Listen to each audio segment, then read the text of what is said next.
Se hai un mes denunciaban a falla de mantemento en varios pabillóns municipais, agora o Partido Popular carga contra o Executivo local polo mal estado que presenta actualmente o campo de fútbol de Barraña.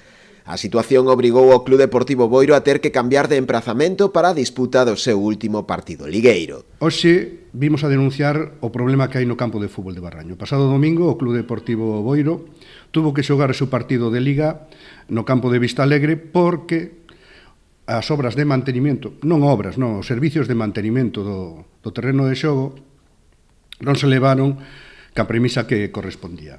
10 días antes do partido deciden aboar o campo, o cual impide que se poda xogar ese partido. Tuveron 25 días de parón deportivo para facelo, pois esperaron 10 días antes para facer ese mantenimento.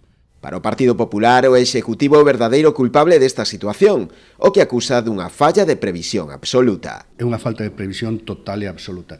Creo que o concejal de Deportes, o señor alcalde ou a quen lle corresponda, porque aí xa non se sabe a quen lle corresponde o tema, teñen que empezar a traballar algo. Teñen xa soldo, están todos liberados e poden traballar algo. E hai que estar encima da xente das empresas que contratan para facer ese mantenimento. Non había pasado nunca isto. Dirán a excusa, chove, pero mire, chove en toda Galicia.